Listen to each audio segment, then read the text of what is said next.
Hello అండి అందరికీ. అందరూ ఎలా ఉన్నారు? బాగున్నారా? నేనైతే బాగున్నా. మీరందరూ కూడా బాగుండాలని అయితే మనస్ఫూర్తిగా కోరుకుంటున్నాను. ఇన్ని రోజులు వీడియోస్ పెట్టక నిజంగా చాలా అంటే చాలా మిస్ అవుతున్నాను అబ్బా. ఇంకా ఇప్పటికి చాలా లేట్ అయిపోయింది. ఈ రోజుతోటి అయితే ఇక నా పనులన్నీ అయిపోయినాయి అనుకుంటున్నాను. ఇక మీదటైతే డైలీ కూడా వీడియోస్ పెట్టడానికి ట్రై చేస్తాను. ఈ వీడియోని అయితే పూర్తిగా చూసి వీడియో ఎట్లా అనిపించిందో కామెంట్ చేయండి. వీడియో నచ్చితే లైక్ చేయండి. ఈరోజు ఇక్కడైతే మా చిన్న పాప పూజ చేస్తుందబ్బా. ఇంట్లో అయితే ఏమైందంటే ఇంట్లో నాకు ఇంకా మా మిగతా పిల్లలకి అందరికి కూడా ఫుల్ పనులు ఉన్నాయన్నమాట. అందుకని చెప్పేసి ఈరోజు పూజ పనిని అయితే మా చిన్న అమ్మాయికి అప్పచెప్పేశాను. ఏంటో అబ్బా, రోజు పూజలు చేసి చేసి అలవాటైపోయింది. ఏ రోజైనా ఒక్క రోజు దీపం పెట్టలేదంటే మనసంతా ఏదో రకంగా ఉంటదన్నమాట. ఇంకా అందుకని చెప్పేసి నాకు చేత కావట్లేదని చెప్పేసి మా చిన్నమ్మాయికి చెప్తే మా చిన్న పాప అయితే విసుగు తీసుకోకుండా ఓపిగ్గా అయితే పూజ చేస్తుంది. ఇట్లా చేయబట్టి మా చిన్న పాప బాగానే అవుతుంది అనమాట. ఒక 3-4 టైమ్స్ అట్లా అవుతుంది, చేస్తానే ఉంది.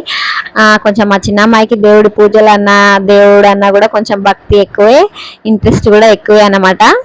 ఆ రోజు ఇంట్లో అయితే వాటర్ వచ్చినాయి అబ్బా. ఇంకా అది కాకుండా మేము వేరే పని మీద బయటికి వెళ్ళాలని చెప్పేసి ఇంట్లో పనులన్నీ కూడా నేను ఒక్కదాన్నే చేసుకుంటున్నాను. ఇంకా బట్టలన్నీ ఉతకడం అలాంటి పనులన్నీ కూడా ఎక్కువ ఉండే, అందుకని మా పాపతో అయితే చేయించాను. ఇక తర్వాత అయితే ఉతికిన బట్టలన్నీ కూడా ఇంటి నిండా పరిచేసుకున్నాము.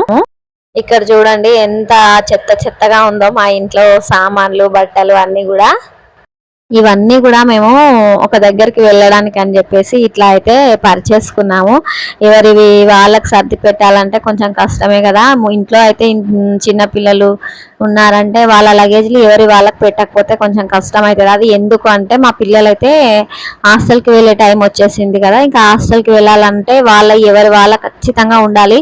అక్కడికి వెళ్ళిన తర్వాత ఇది లేదు అది లేదు అని అన్నారు అనుకోండి, అప్పుడు నేను మళ్ళీ ఇక్కడ నుండి బస్కు ప్రయాణం చేస్తూ వెళ్ళాలన్నమాట. అందుకని ఇన్ని రోజులు ఇక్కడ ఉన్నారు కదా, వాళ్ళవి ఏ వస్తువులు కూడా మర్చిపోకుండా అన్నీ కూడా ఉతికేసి మంచిగా అయితే మడతలు పెట్టేసి ఎవరి బ్యాగులలో వాళ్ళకైతే సర్దేశాను. కాకపోతే ఇప్పుడు మా పిల్లలైతే డైరెక్ట్గా అయితే హాస్టల్కి ఏమీ వెళ్ళట్లేదు అనమాట. అంతకంటే ముందు మేము ఇంకా వేరే దగ్గరికి కూడా వెళ్ళే పనులు అయితే ఉన్నాయి. ఇప్పుడైతే ప్రస్తుతానికి మేము ఎక్కడికి వెళ్తున్నామో తెలుసా అబ్బా? నా పెళ్ళి అయినప్పటి నుండి కూడా ఇక్కడ సిటీలోనే ఉంటూ ఉన్నాం అనమాట. మేము ఇన్ని సంవత్సరాల బట్టి ఒక్కరోజు కూడా మీలో చాలా మంది ఎన్నోసార్లు వెళ్ళొచ్చిన ఒక డీమార్ట్ అనే షాపింగ్ మాల్ ఉంటుంది కదా, దానికైతే మేము ఎప్పుడు కూడా వెళ్ళలేదు.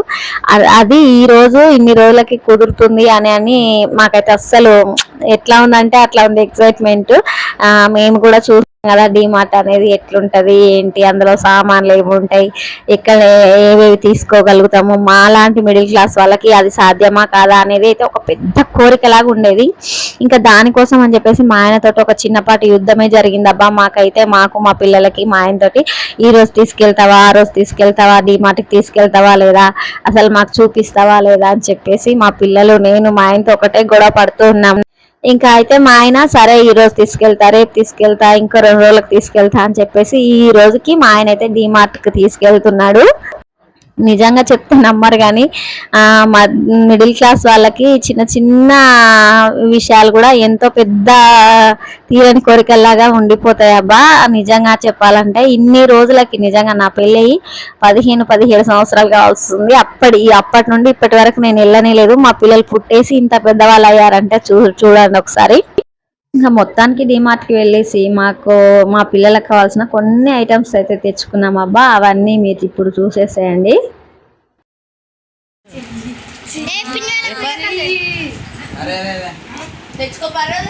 ఏ బాగుందా ఫ్లేవర్ చెప్పండి ఫస్ట్.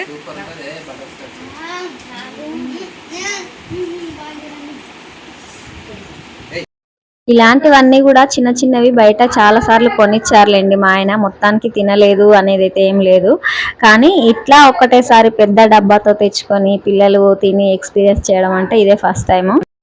ఇక తర్వాతనైతే వచ్చిన తర్వాత మళ్ళీ అందరూ కూడా డ్రెస్ చేంజ్ చేసుకొని ఇక మిగతా మేము ఎవరెవరు ఏమేమి తెచ్చుకున్నామో అనేసి అయితే ముందర పెట్టుకొని అయితే చూస్తున్నాము. మా పిల్లలైతే ఎక్కువగా వాళ్ళకి నచ్చినవి వాళ్ళకి యూజ్ఫుల్గా ఉండేటివే తీసుకున్నారు. అంటే వీళ్ళు హాస్టల్కి వెళ్తారని చెప్పాను కదబ్బా, వాళ్ళకి ఫ్రీగా ఉండడానికి అని చెప్పేసి కంఫర్ట్గా ఉండడానికని డ్రెస్సులు అయితే తీసుకున్నారు. ఎక్కువగా టీషర్ట్లు షార్ట్స్ ఇంకా కొన్ని తినాలనిపించినవి అయితే తీసుకున్నాము. ఇక్కడ మా బాబు ఒక్కొక్కటిగా అన్ని కూడా వరుసగా చూపిస్తాడు. ఒకసారి చూసేయండి వాడు ఎట్లా చూపిస్తున్నాడు అనేసి. మీరు చెప్తే నమ్ముతారో లేదో కానీ మా ఓడైతే ఒక్కొక్కటి దాన్ని దేనికి యూస్ చేస్తామనే విషయాల గురించి క్లియర్గా ఎక్స్ప్లెయిన్ చేస్తున్నాడు చూడండి. అసలు వాడు చూపించే విధానం నాకైతే బాగా నచ్చింది, కామెడీగా కూడా అనిపించింది. చూస్తుంటే నవ్వు అయితే రాకుండా అయితే అసలు ఆగలేదు నాకు.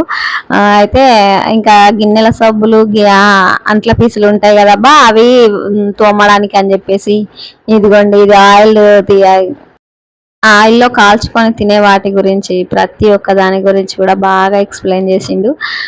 మా పిల్లలు చూడండి ఎంత సంతోషంగా నిజంగా ఎంత హ్యాపీగా ఫీల్ అయ్యారో. ఇక తర్వాతనైతే ఈ టీషర్ట్లు అవి అయితే మా బాబుకు కొన్ని, మా అమ్మాయి వాళ్ళకి కొన్ని, అట్లయితే అన్నీ కూడా తీసుకున్నాం. అబ్బా పెద్దగా ఎక్కువ చేయలేదు కానీ ఈ కొన్ని వాటికే మాకైతే డబ్బులు ఎక్కువ ఖర్చు అయిపోయినాయి అనిపించింది.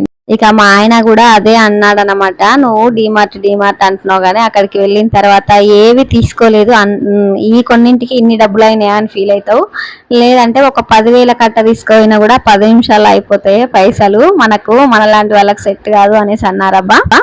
కాకపోతే నేనైతే అట్లా ఏం అనుకోవట్లేదు, మనకు యూజ్ ఉన్న వరకు తెచ్చుకోవాలి, అవసరం లేనివి అవసరం లేదనుకోవాలి అంతే కదా. ఎక్కడైనా ఓపుకుంటే తెచ్చుకోవచ్చు, మనకు కావాల్సినవన్నీ కావాల్సిన వరకు తెచ్చుకుంటే సరిపోతుంది. బయటైనా కొనాల్సిందే, ఇక్కడైనా కొనాల్సిందే కదా. నాకైతే అట్లేం అనిపించలేదు.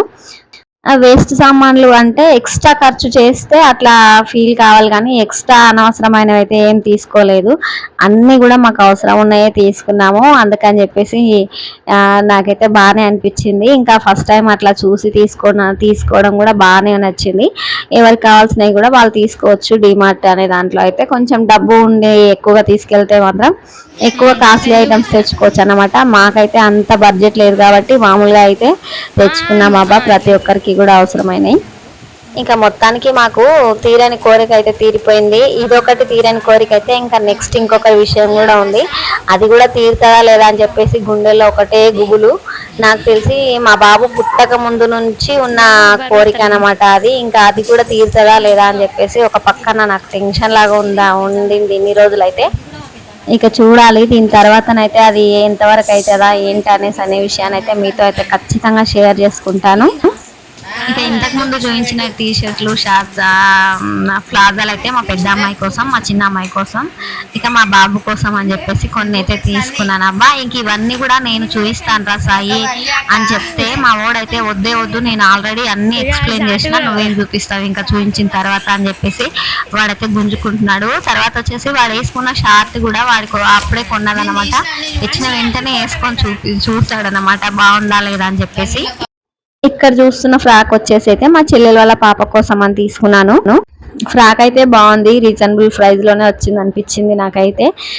మంచిగా అనిపించింది. బయట అయితే అంత తక్కువ ఆ రేట్కి అంత మంచి ఫ్రాక్ రాదనిపించింది అబ్బా.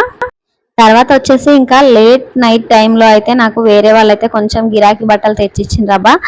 మరుసటి రోజు పొద్దున్నే మేము ఊరికి ప్రయాణం అవ్వాలి, అలాంటిది ఇంకా ఆ టైంలో తెచ్చిచ్చింది. ఒక పక్క లగేజ్ చదరాలి, ఒక పక్క ఫుడ్ వండుకొని తినాలి, అవన్నీ పెట్టుకొని ఇవి కుట్లు వేస్తానా లేదా అనుకున్నాను, కానీ వేసుకుంటే ఎంతో కొంత వస్తాయి, ఖర్చులకు వస్తాయి కదా అని చెప్పేసి అయితే ఇంకా ఇచ్చిన బట్టల్ని వాపస్ చేయొద్దని చెప్పేసి తీసుకొని అయితే కుడుతున్నాను. ఇక నేను అన్నం వండుకోవడానికి తినడానికి అయితే మధ్యలో అయితే మా పిల్లలు అయితే హెల్ప్ చేసి కొంచెం మా పిల్లలు ఉన్నందుకు నాకు చాలా బెటర్ అయింది. పిల్లలు లేకపోతే కొంచెం కష్టమే అయ్యేది. అయితే పిల్లలు పెద్దగా అయిండ్రు కదా, ఇంకా కొంచెం నాకు పనికి అయితే చేదోడు వాదోడుగా ఉంటున్నారబ్బా. నేను ఈ పనులన్నీ చేస్తుంటే మా అమ్మాయి మా పిల్లలు అయితే కొంచెం వాళ్ళ లగేజ్ని సర్దుకోవడము, ఇంకా అట్లాగే అన్నము టమాటా చారును అయితే చేసి పెట్టింది మా పెద్ద పాప మా బాబు కలిసి. ఇలా నేను ఈ పనులు చేస్తూ ఉంటే ఒక పక్క మా పిల్లలు అయితే నాకు బాగా హెల్ప్ చేశారు. నిజంగా మస్తు మంచిగా అనిపించింది. మా పిల్లలు నా కష్టాన్ని అర్థం చేసుకొని ఇంట్లో వంట విషయంలో ఇంకా వేరే పనులలో హెల్ప్ చేయడం మంచిగా అనిపించింది మనసుకైతే. ఓకే ఫ్రెండ్స్, వీడియో అయితే ఇంతే.